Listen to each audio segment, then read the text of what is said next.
You're a fraud. You're a liberal hack. G'day everyone and welcome to another episode of The Hack and the Fraud. My name is Ryan. I am joined as always by Nicholas. G'day. And today we long awaited, it's been out for a week, but much anticipated discussion on Dune Part 2 coming up today. Yes. Go Nico.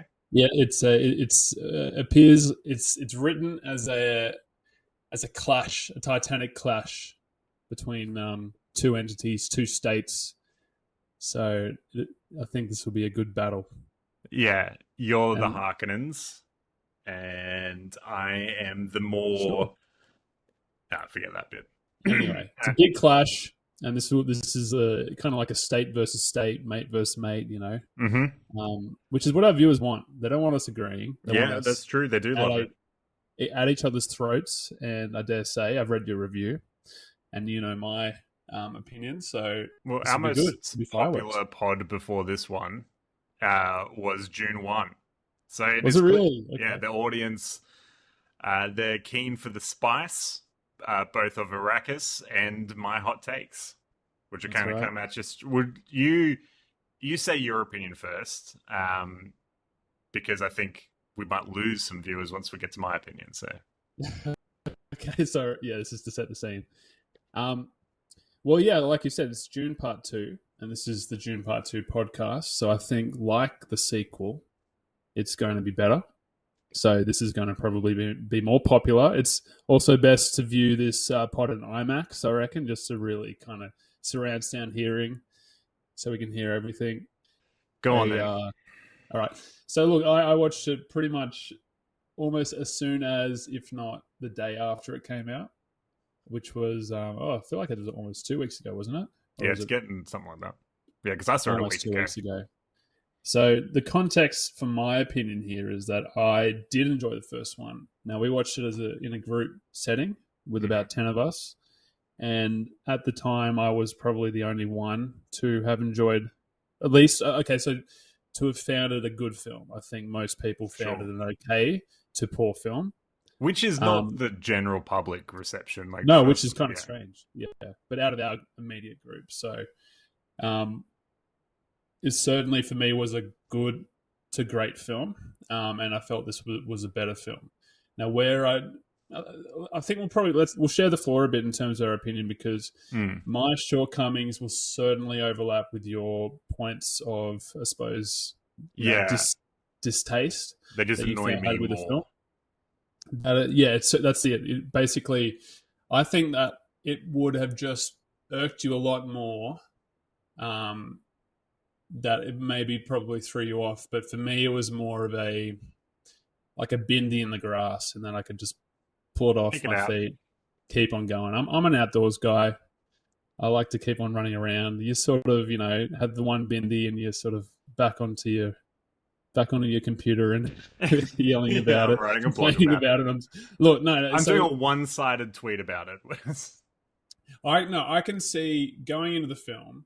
While I don't agree with your mindset into watching the film, for sure, like I think you set yourself up for not really liking it. I thought I was going to like it.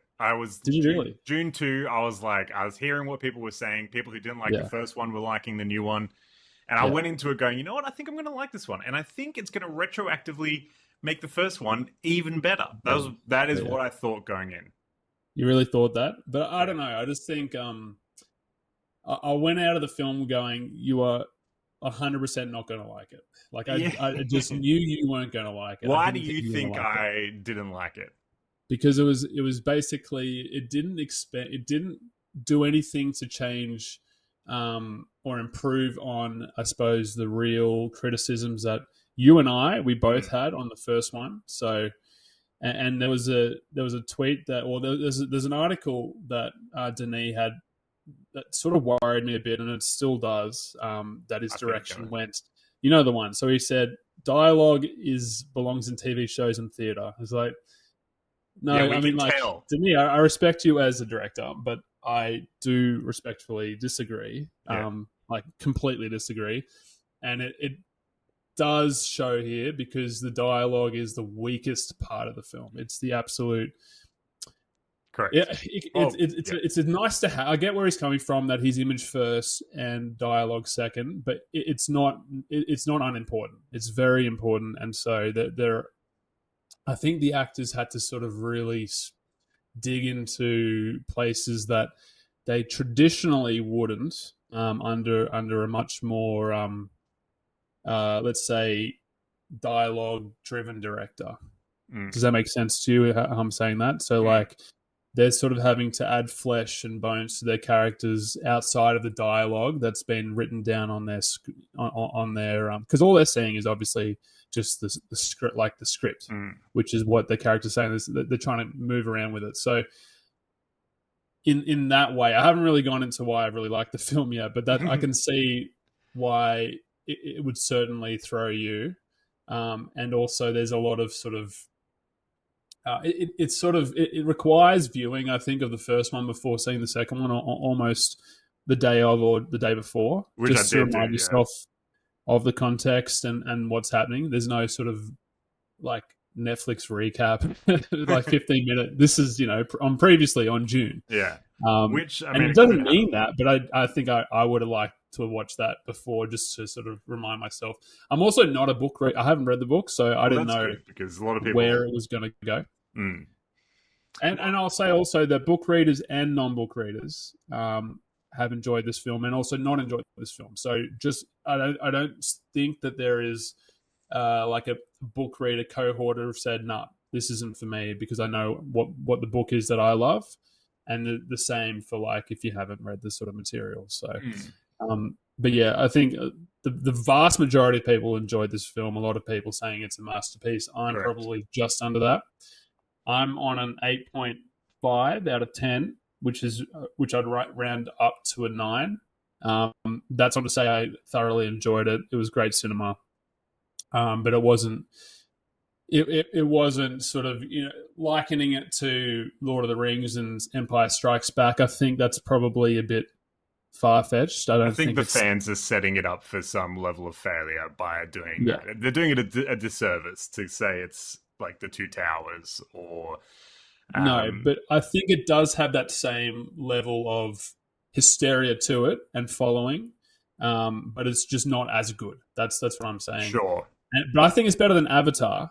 Well, I think it doesn't have the level of Lord of the Rings or Star Wars. I think their goodness, like specifically the original trilogy and then specifically the original trilogy of Lord of the Rings, they're so good that they draw in people who would have zero interest in it. I feel like Dune still is kind of like a sci-fi and it's a popular sci-fi, but I don't think my mum's going to see Dune in the way that she would see Lord of the Rings or Star Wars. So, and I think that's just a quality of it not being as good as those things, because the goodness does kind of drive the audience perception of it. So, yeah, that's a good point, Ryan. And I think the other thing that's really working in its favor here is the fact that Lord of the Rings and even Star Wars at the time came out at a very dense time in cinema where there was just a lot of like great films coming out constantly. A lot of like high budget. Yeah, 70s was a great time for cinema and new ideas and new kinds of films and stuff. Whereas we've just come through like a pandemic and like a dearth of movies, and specifically big budget blockbusters. Because it was pandemic and also, of course, Marvel and so it has been an people are wanting something else, and so big budget films, including Killers, obviously, but the big budget sort of like high concept sci-fi you'd sort of see more likely from 20 years ago. So like even the Napoleon. So Napoleon, a lot of people are crying out for more films like that. And this kind of quenches a thirst. And I'm included in that sort of, subcategory of cinema going. Just like a really, like a film that's like a lot has been put into it. A lot has been poured into it effort-wise. And money, obviously. So I can't dispute like the production of it is probably comparable to, Lord of the Rings. I mean, I haven't heard any stories where they like, hand did chainmail for like 3 years to get 10,000 suits prepared, but I'm sure there's a similar level of detail involved in Dune. Yeah. But from a different angle, I think more conceptually and more maybe aesthetically. So with Star Wars, where George Lucas, what you're talking about is how he would, send one of his, crew members off to find a leather pair of boots for Obi-Wan Kenobi. From Italy and Milan. So, I mean, who does that? Specifically, I want these exact boots. So he's got that level of absolute to the, And I think Denis is absolutely a director who does have that attention to detail. And, if anything, he has, an obsessive quality with the attention to detail and kind of maybe you can miss the big picture is a thought I've had about Denis. Because he is, formalistically, pretty much, it's hard to... criticize. I do think Dune just kind of looks washed out, and I don't love the aesthetic of the movie. Generally, his conception of the world, it's this gunmetal gray universe, but it all kind of feels like a set. It didn't feel grimy and lived in. It felt contrived a little bit, but that's neither here nor there. Just Denis does have he is very specific on the attention to detail, but we say dialogue, dialogue I feel informs character and character informs the movie and gets you involved. Because the dialogue is bad and I think the characters are weak. They're not really complicated characters and they're not having really complicated relationships. Not that it has to be overly complicated, but it's pretty basic. And my overwhelming feeling of watching the movie was being bored by it because I just didn't care for the characters. Because they are thin. They're kind of two-dimensional.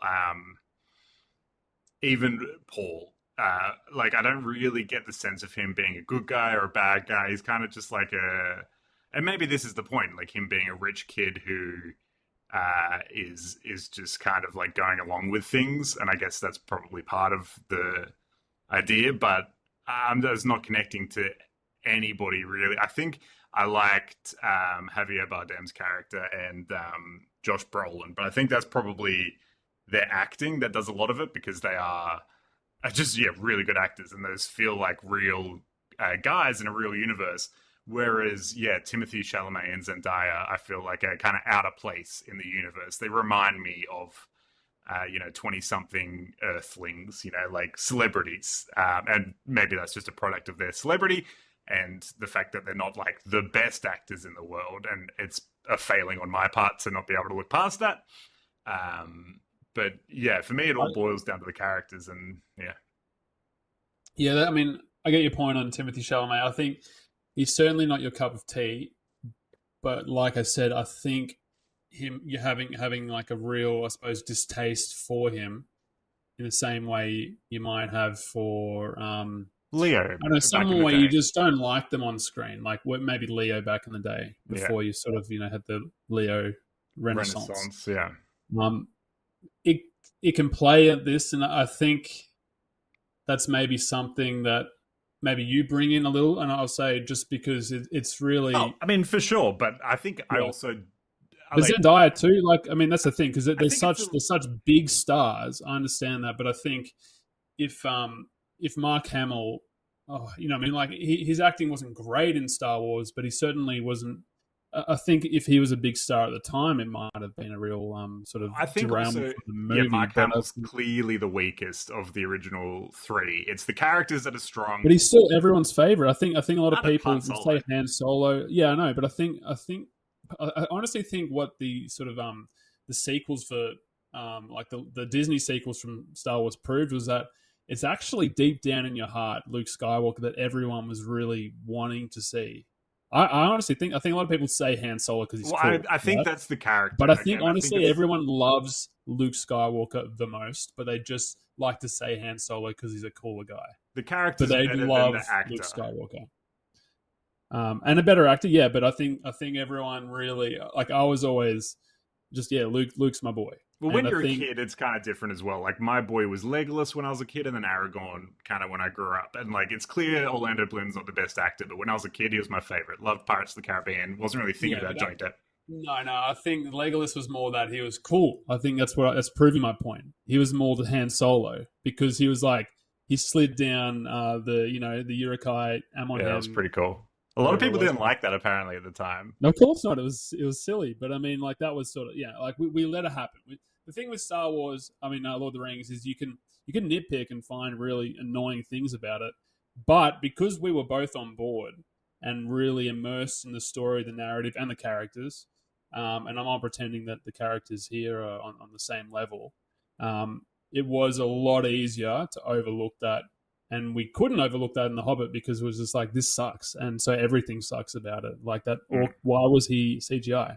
Well, I think we can accept that I came into the movie more primed to dislike it, and you came into it being optimistic about it. So now let's get to our subjective, but some would argue objective criticisms. No, yeah. So I think where I disagree with you the most is where you say it's not aesthetically. Yeah, that's just a personal. Great, and it's a washed out palette. And I know you're definitely the outspoken one on this because I found everybody loves how it looks. I found I said on the original pod too. The Dune Part 1 was the most visually stunning film I'd ever seen. As a blockbuster, I found it just amazing the level of effects, and I've seen obviously Interstellar. Yeah, I'm agreeing, but sort of like I'm just saying. I think some scenes, moments in Dune Part 1 were some of the best I have seen in cinema. Just in terms of the spaceships and how he plays with size. He has a really good sense of scale, and everything looks super real. I don't know if it's a merging of CGI and practical effects, or if it's just he has an eye for, or maybe it's the budget. But even with the budget, it was like $200 million. Marvel is $200 million, and they look dog shit. So I will say that it did look like the most real I've ever seen a big budget sci-fi. But I don't necessarily think that it was inventive or aesthetically pleasing as much as it was impressive in a few scenes. Yeah, so let's get into that. So where you had an issue, I suppose, was the actual planet, where you felt it was Arrakis, not used or a lived in or a real planet. Well, Arrakis is fine. I mean, it's kind of the exact same thing as Tatooine, and yes, I know Dune, the book came out before Star Wars, but especially in Dune Part 2, I feel like he does take from George Lucas's vision of Tatooine. Even though Tatooine's a copy of Dune, there's a lot of visual parallels with Dune and Tatooine. Maybe it's a reflection of it just being a sand planet, but there were a few scenes which looked exactly like the scene from Star Wars. But like you said, it's a lot more washed out than a Star Wars, where it's a clear blue and a clear yellow and you know what I mean? Especially when you're off Arrakis, like on the Atreides planet or on the Harkonnen ships, or on the Imperator home world. There's different worlds. When you're off Arrakis, I mean, Getty Prime is literally black and white. I'm not sure what people are saying it's infrared. It doesn't look like infrared. It just looks black and white. But...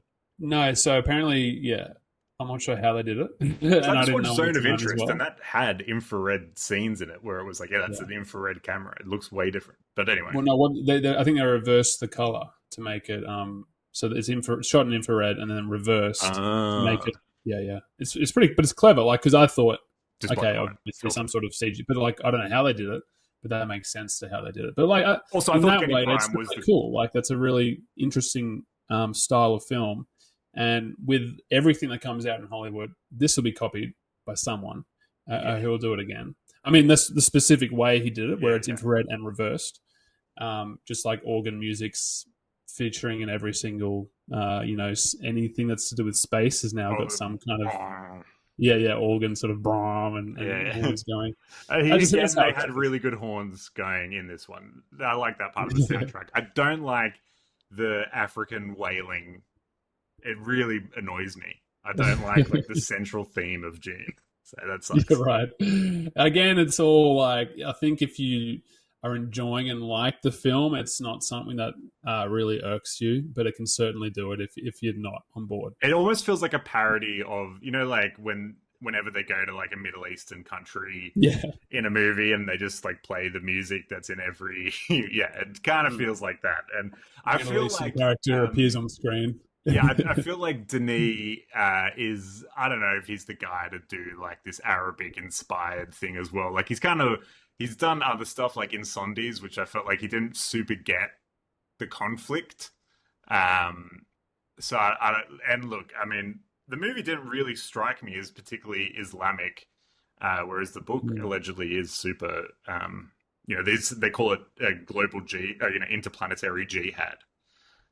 That would be more interesting. And so I like in execution. I like the whole bit where he becomes a terrorist for a while, and they're kind of essentially doing run and gun missions on. I mean, the obvious parallel is like Taliban doing like run and guns on like an American mining operation in Afghanistan, or that kind of stuff. And so I like that in concept. Sorry, like I liked a lot of the ideas of it, so I might like the book. But I just feel like the movie didn't go far enough with it. The movie's not yet like painting him out to be bad in any way, which it seems to be the central tenet of it, that he's going too far and stuff. But I don't know, maybe that'll come later. Anyway, I did like those influences, but as I say, not far enough. What's your opinion on Austin Butler and his involvement? So you mentioned him in the characters you loved. Did you find my issue? I thought he was great. And again, this is the thing. I think from reading the script, he did the most he could with he made it fun. Where I was perhaps a little bit let down, certainly not in any way his sort of acting, but it sets up this whole intriguing character. So they say, what are the ladies called? The Bene Gesserit. Ben and Jerry. The Ben and Jerry's. The Benny. The Ben and Jerry's. So the Ben and Jerry's, they set him up to say, so look, his two weak points are like humiliation and sexual. And I think it's sexual and stuff. Sexually vulnerable. And so that, I mean, what's the Chekhov's gun, but for like planting in an idea as to someone's, I suppose, downfall, or I mean, because that doesn't come up, does it?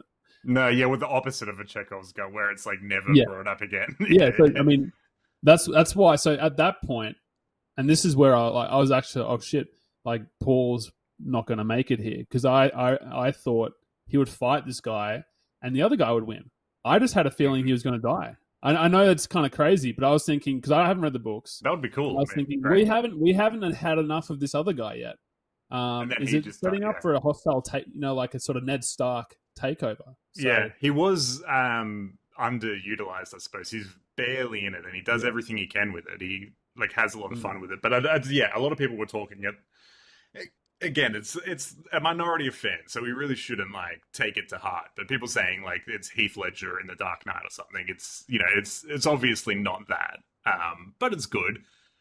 He basically just did the voice, which I was like, I mean, anybody can do the voice. People were really impressed about the voice. I'll do the voice right now. Ready? Okay, yeah.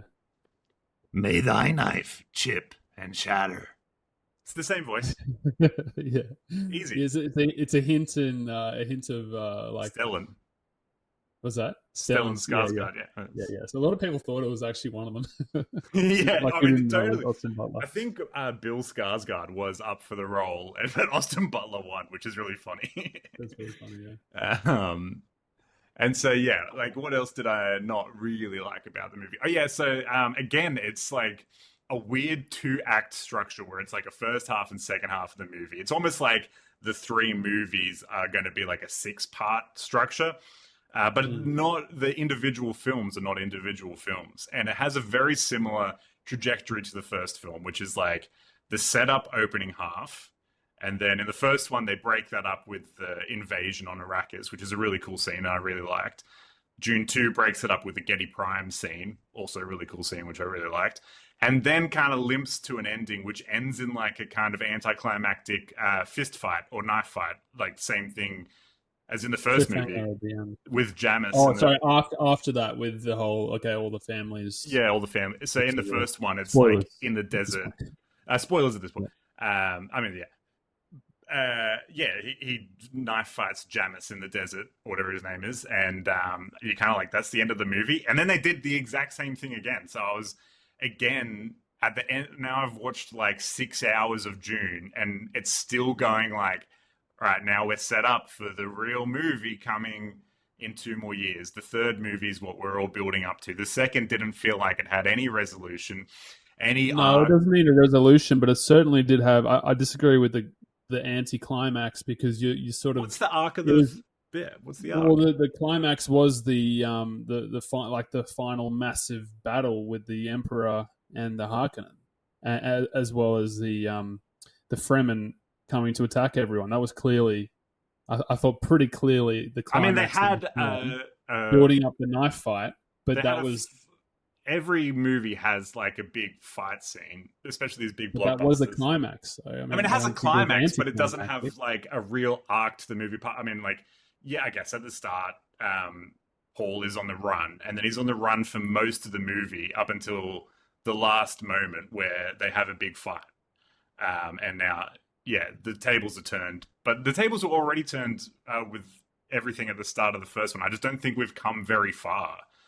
And I don't think this movie. We had to get through a lot, so it was. I mean, I don't think nothing's happened. I'm not saying you're saying nothing's happened, but I think there has been a lot that's happened. That's almost so. I mean, this is the issue because the story it's based on is so rich with dense. Different plot. It's so dense, with different sort of elements of that kind of has to skip. And where Lord of the Rings, I suppose, was really great was combining character arcs and story plots into, I suppose, one vessel rather than 5 or 6 different. Like, for example, Erkenbrand leading the charge of the Rohirrim down to save, you know. Who the fuck are you talking exactly, about? Exactly, no, that's just it's made into Eomer, and so they combine a lot of these character arcs rather than having like 100 or 150 different characters in the film. And they've had to do this here. They cut out heaps of stuff. They like the guild. What Dune, I suppose, what I'm saying with that is Dune, it neglects that side of things where it's it forgets how important the character arcs which include, you know, important dialogue to really make you care. I'm not saying I don't care. I obviously care a lot more about the main characters than you did, like for the reasons that we discussed. But I can certainly see a disconnect based on the fact that it's a bit wishy-washy, right? Like it's just not really hard-hitting in terms of where everyone or everything's going. So I can sort of see that from your point of view. Yeah. Well, look, I think he's not really. He doesn't seem really interested in the story so much as he's interested in the spectacle, which can be fine. But it doesn't have that blockbuster heart that I think Cameron has with Avatar or whatever. Even Star Wars has some of that. Lord of the Rings definitely had that. So I think Denis is such a cold director, and I'm not sure where it comes from. If it's his like obsession with the formalistic aspects, or maybe he is interested in that stuff, but it's just not being communicated. Because I think it's a lot more difficult though. So Avatar is a really, really, really simple narrative. Like it's the easiest one. It's one we've had so many times on film. And so being able to tell that well is not exactly that impressive from James Cameron. And I think what I suppose didn't... I mean, I don't not like Avatar, but it doesn't hold up well for me at all. And that's including story. So I think with this one, it does attempt it, but it is incredibly hard. And so he's a little bit out of his depth narrative-wise. But to me, I'm still giving it an 8.5. So I'm still so high. I'm so forgiving on a lot of things that I sort of was thinking about and irked me a little bit, that I'm not with everyone that's giving it 10 masterpiece or even 9. 9 sort of goes up. Be generous. I don't even think it will get many Oscars in the coming year, to be honest. Maybe visually. But I'm certainly very invested in the story. So there is a story there, and I'm invested in it. And I thought it was incredibly done in some regards, and then I'm a little bit worried where it's heading in other regards, and did go in other regards, and that really centers around character and dialogue. And that tweet he had where he said it's not important, it's just like that was a bit of a red flag. Yeah, like, and look, it is complicated and hard to adapt, I'm sure.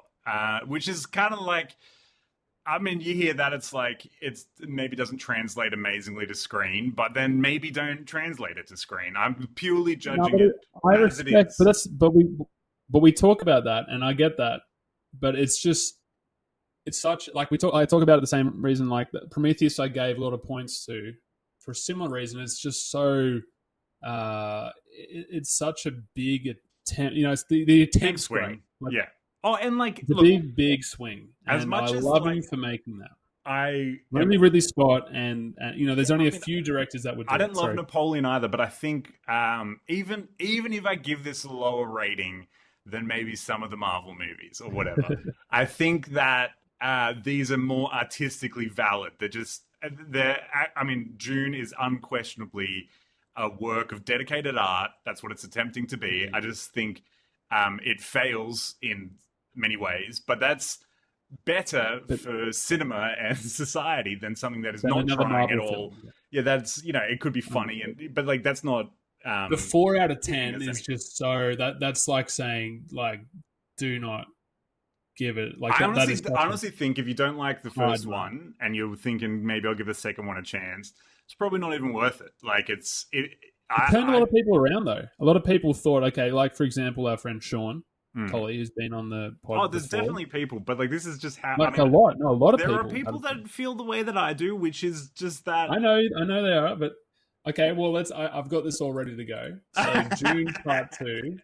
We're looking at just the crowd. So this is on IMDb. IMDb, it's 9 out of 10. Yeah, they also said Shawshank Redemption was the best movie of all time for like 20 years. So what the fuck do they know? I mean, it's still a good film. It's good. You don't have many people who hate the film. So you got to think of like the people who are giving it 1 out of 10, dragging it right back. So there's some really great films that have haters that are like, I'm just dragging you all the way back.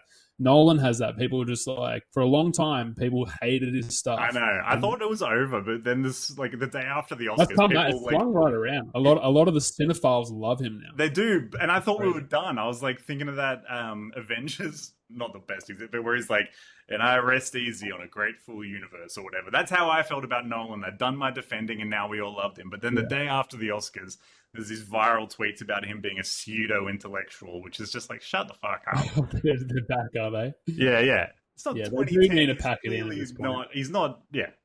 That's what they said about Inception. But he's very far past Inception now. But I mean, Inception isn't exactly. It's not looking to be. It's absolute, not. Yeah, people rate it way too highly as an intellectually complex film. It's not. It's a blockbuster. It's having fun. It's a blockbuster film, and the same thing about Tenet. And Tenet, I'll need to rewatch under his new instruction, which is don't try to understand the film. Sit back and enjoy it. And I think I'll probably like it a bit better. And enjoy yourself. Have a couple of beers. Watch it on a Friday night. It's like a pizza and a couple of beers type of movie. It's not like. Go to the art house theater. But I mean, just on that very quick, I'll move on. Inception did have a level of absolute dedication to the story and I suppose the universe that it's set in to make it make sense. Correct. Because Tenet, okay, if he goes on record and says it's not meant to make sense, it's sort of like it's a different kind. The rules are clear in Tenet, I feel, but okay, yeah, that's fine. I'm not gonna. So anyway, you're saying two stars out of 5.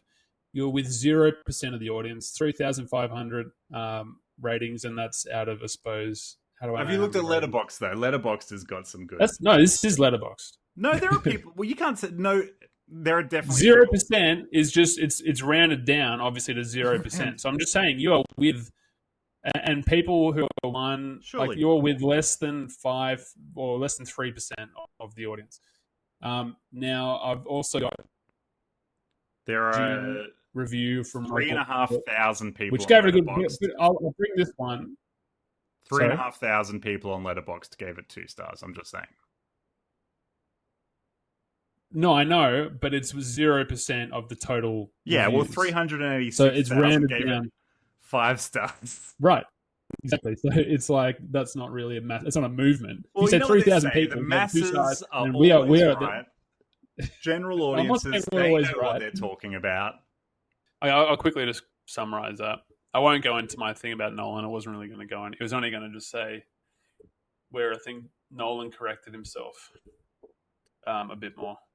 Yeah, where did Nolan? Well, correct he himself? kind of He worked on like the character in his film a lot more. So Yeah, I think so. Like Tenet is very much like a character film. That's one of the main things about it is that and that's a good point, because even with all this like spectacle that Nolan has, he's still so focused on character. Like you can see that as far back as his all the way earliest back. films, but in the Batman movies, characters. There's Interstellar, which is like this generation's 2001: A Space Odyssey in a lot of ways. It has a lot more character depth to it than 2001. Not saying it's a better movie. I'm just saying the characters. Specific. Different ideas in mind, but certainly influence as So and Tenet is like a buddy cop movie essentially. It's about two bros. It does really drive. It helps the movie a lot. I think. Like I said, I'll watch it again, and I think I'll certainly have I'll probably be higher on it. Just with a better sort of like stream of. A lot of people were weird about Tenet when it came out. I'm not saying you, but like I didn't dislike it. I just think it was weak. But like, I probably I think it had many people who were kind of like, yeah, I like it. I like Nolan. I'm just not 100% on it. Maybe it came out at a weird time. It was the first movie back after COVID happened. It was the first time that we were in the cinema again for 6 months, and people were tired. I don't know. It was a weird. People didn't like it as much, but it's had a big. Very quickly, it's had a reappraisal as many think it's his best. Oppenheimer might have superseded it, but it's a close thing. Oppenheimer, well, let's talk about the Oscars very quickly, because that's what our pod can do. We can talk on many subjects, and that's right. The Oscars was just a great sweep from Oppenheimer, and I think it was the Oppenheimer film was it was a masterpiece. It was great, absolutely. But I think it's also a kind of a nod from the Academy to say, look, you've done bloody well, and here the Academy's most improved and best director. Here, apples. Well, so Lord of the Rings: The Return of the King, that got 11 Oscars. Yeah, the first two didn't get that combined. Yeah. But the first two are better than the third. Would you agree? I find Lord of the Rings real hard to separate. I really, a lot of people don't like the third as much. It's a bit long and has maybe too many battle scenes in a way. It kind of does almost start looking like The Hobbit, but I still really like it. It's sort of a little bit of a path to where he no, it's still great, but it swept all the Oscars for I think the same reason, in that it was that was a great trilogy. Peter, well done, and obviously this one's. Yeah, look, you've put out a pretty impressive portfolio. Here's your award. Yeah. But also, because it's great that Cillian got the best actor, and Cillian. Also RDJ. Cillian. Apparently, I keep saying Cillian. I know. I used to say Cillian. I think they should all be acceptable. Cillian Murphy. No, so Lily Gladstone well. I do think so. I think. Oh well, you saw it, so you were very lukewarm on the performance by Emma Stone, and I think you made a good point in that she's probably less than 40, and she's already won. She's a two-time Oscar winner. She's a great actress. Is she a two-time Oscar winner? I don't know. Yeah, it's especially a lot of Oscars. And Lily Gladstone, I didn't even realize how good she was as an actor until I started watching her interviews, and she's got this and this is a compliment, overly sincere, annoying theater girl energy. Again, as a compliment, I think we'd be great friends.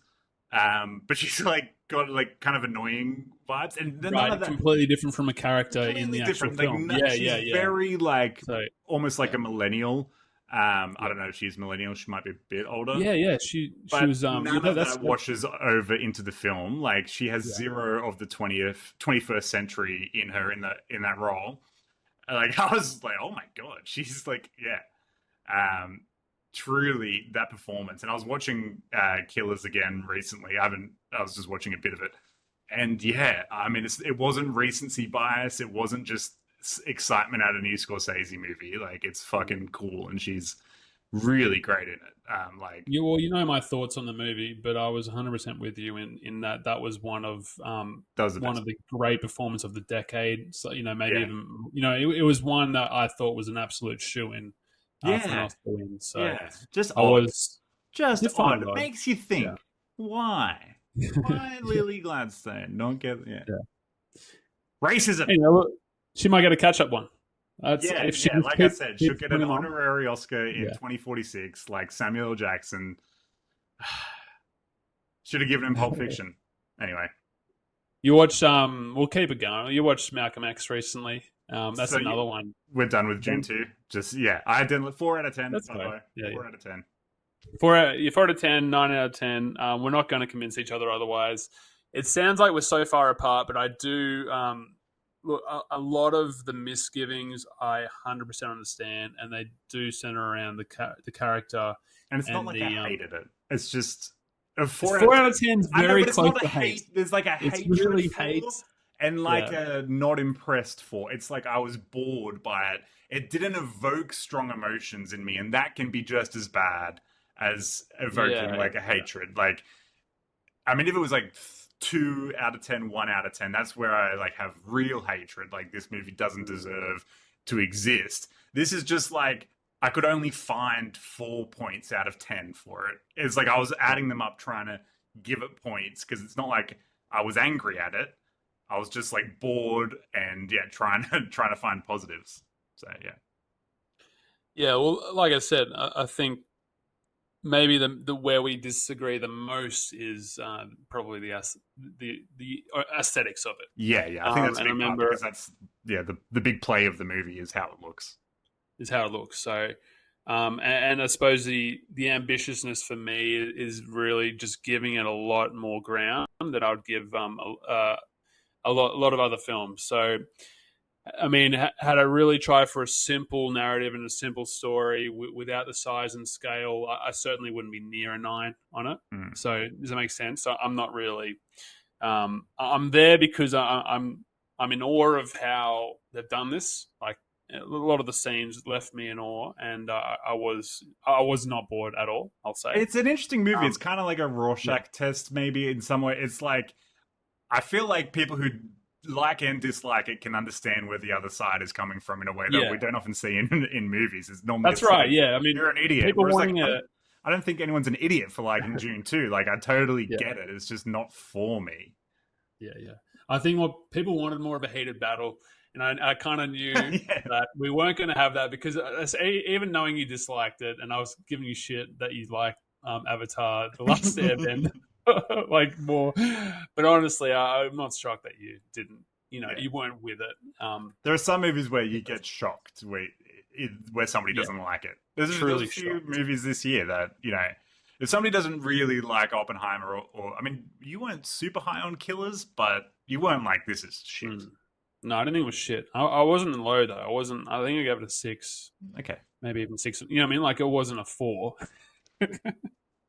Like I didn't throw it out chuck it out the car or something. Like honestly, I might skip the third. We'll see. I'll probably almost definitely wait until it's on demand. Like I don't think I need to see it in the movies. Understood, but I mean, I didn't choose to see the last Star Wars because I hated the Last Jedi. Right, so I was out. So that was for me. Like I hated the film, whereas like. I'm sure you'll get over your indifference and probably just go ahead and part of the discourse, right? I mean, probably it warrants. It's going to be like the biggest movie of the year, so unless that's the year the Jesus movie comes out, it sort of brings. It's like it brings the whole. You have to see it at the cinema, which we love, even if the cinema costs like $40 for a love my movies, popcorn. Movies. We could really do with a bloody shout out here, Dendies. Shout out to the movie every now and then. You're getting expensive, bro. Well, the views are going up on the podcast. I'm sure Someone soon will. Dendy Yeah. will be calling and Hoyts. we'll be like, sorry, we've got Hoyts on the other line now. So, Yeah. But do um, give it a call. so yeah, that's June 2. You wanted to say something about Malcolm X? I thought we'll just because you said you watched it, and that's another one where Denzel didn't get. I've seen it before. I thought it was fantastic, and he was another performance of a lifetime. I don't know if Oh, you felt the yeah. same way. Yeah. Um, It's, yeah, but he didn't get an Oscar for it. I don't think, unbelievable. No, he didn't. and then he got it for Training Day, which was like, sorry about that. That's the makeup Oscar, yeah. That Although was that the is a makeup great, that's a great role, but he gets to ham it up a bit and have, more fun with it. Malcolm X is, a real...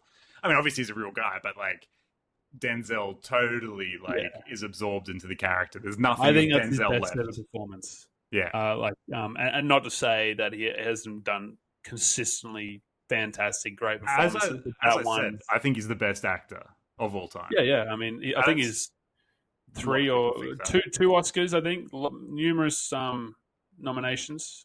Yeah. Well, right? I mean, Oscars are Oscars. Scorsese, he's in my top 5. It helps with the helps with the argument. He's got the rings, baby. So, no, I get that. I think that's a good shout, to be honest. Yeah, and it's for many reasons. It's not just that he's a talented actor. He's also got the movie star quality of charisma and handsomeness to go along with being. The only thing I'll say in not well, I suppose just watch yourself. Watch yourself. He's in a lot of stinkers. Oh yeah, I mean I think that's also part of being a star is you got a couple of stinkers in there. No, but I mean I think the best, if you're going to say the GOAT, right? You got to kind of be consistently. But it's an interesting experiment. It's runs on the board even in a shit movie. Whereas it's Daniel Day-Lewis, he's done 10 movies. They're all great, but he hasn't had to, work in that shitty 2000s action blockbuster space. And occasionally you get a deja vu with fucking Tony Scott, and it's awesome as shit. Daniel Day-Lewis would never be in deja vu. Yeah, no way. No, yeah, I suppose. Daniel Day-Lewis, I don't know why I pick on him, but... No, I get what you mean. He's the absolute, I suppose, epitome of pick your, Oscar roles. Sit back, just and there are some direct actors that have that ability because they're a box office draw. Leo had that for a great time where he could choose to work with exclusively great directors because these great directors wanted to get their movie made, and having Leo meant they got an extra $100 million on the budget or whatever. And I think that's the reason that Zendaya and Timothée Chalamet get movies, is because they just got established as the hottest young stars. I don't think it's acting talent. I think but there's a difference there, and you'll love me saying this, is that in Leo and Timothy, Leo didn't go the Wonka route. That's how you rub your name out. And that's so not a lucky good one. Not lucky, I guess, because he's done it, he's doing his career or whatever. But June Part 2 coming out right after is pretty handy because nobody's talking about Wonka. So at the time where he's getting really big, he even did The Beach, which was a little bit more indie. It was Danny Boyle. Was a big budget adaptation of a really popular book at the time, and that was certainly not a massive budget, but I mean, can you imagine if he sort of did, went the Pirates of the Caribbean and went the Willy Wonka Tim Burton. You could never see Leo doing that kind of stuff, which is good on him. And I'm back on Leo again, watching Killers. Oh man, I think that's his best performance now. Fair enough. I mean, he's unrecognizable, and again, there's nothing of Leo left. But you can see why I wasn't shocked he wasn't nominated. I am baffled. You're baffled. I'm not, because he's the You're protagonist. not baffled. I'm baffled. No one likes him. You know what I mean? He's got to have some little carrot that you kind of hang. He's just dumb and unlikable. I think his acting's good. I empathize with the character because he's so dumb and so spiritually rotten. That he's so dumb that he can't fix and understand why he's spiritually rotten. So he's just, in my view, he's like, and he's so just, I mean, like, he's horrible, but he's also just like a pawn in the De Niro character's schemes, you know? So I feel, I don't know if empathy or sympathy are too strong of words for how I feel about the character, because he was murdering his wife and children, but I feel like he was just too stupid to not do it. And I know and so I connect to that with the character. So, but that's the thing. I think you're in the minority, not for the wrong reason. I think really just the average cinema goer isn't really kind of making that kind of, you know, because a lot of people don't go to switch on and think, oh, like, this is what's happening in the film, and it's switch off time for a lot of people. So they're not really thinking. Well, that explains Dune 2's popularity. I throw you a bone, and that's what you do. Yeah. Alrighty, that was good. I mean, yeah, that'll do. Probably needed a bit more heat, but nah, you'll get the heat. Good conversation. I'll give it the heat. I think we did a good job of talking Yeah, about Dune. Denny's not going to tune into this one. And I saw a lot of people who, not as many as disagreed with me, but there were plenty of people who were like, "Thank you for giving a voice to me," because I am not brave enough to go out there to the world and say what I thought of Dune. So lucky you're a voice to the voiceless. Kind of is what you're saying. Kind of. That's what I'm hearing. Muad'Dib. Yeah. Anyway, thanks, Nico. Right. And yeah, we'll see you next time. Not sure who's next, but probably should have led with this. But in great Hack and the Fraud pod news, we've now spawned a new fan of our we show. weren't getting enough downloads, so we've started to just make them. I was going to leave this for the end. I wasn't sure if you wanted to reveal to the audience, so I was going to leave it at the end in case we had to cut it. But tell the people the good news. We have a baby boy. Ooh. And he's listening right now. He actually knows he's asleep. You assume he's asleep. You haven't checked on him in the last hour. I can't. Essentially, it's how I can't hear crying. And how old is he? Because now you're that he back is on the now. pod. How old is he? He must be coming along now. He's 6 days. 6 today. weeks old, is he? Did you say 6 6 months? 6 days, and you're already back on the podcast. Round of applause for Nico everywhere. I might put a little clapping in. I'm now. Well, this is my job now because I'm taking my sweet parental leave. Oh, really? Yeah, that's right. Yeah. I'm not doing anything else except just helping raise a baby. And full-time. I'm not really doing the lion's share there because I don't have milk. Well, but he gets some daddy time. It's good. Yeah, well, big congrats, Nico. Obviously, on do you want to say what's his name? Alexander. That's a great name. I like that. How's mum? She's good. She's just with him now, so she's loving it. She's sort of, very excited. I think it's a mixture of relief not being pregnant anymore, and I bet just pure love. Yeah. Well, can't wait to meet him. Maybe we'll put a picture up on the. We don't have a fan page, but maybe Megs will get a bit clucky. Never know. Doubt it, but I'll have a chat with her. I just bought like a $200 poncho today, so I'm not really thinking about the future. No, that's good. I mean, that's got to catch all the babies sick when you hold him. Oh yeah, great. Yeah, very good. Anyway, that'll do us for another episode. I don't know what podcast we'll do next. But yeah, thanks for joining us, and we'll see you next time. Catch up.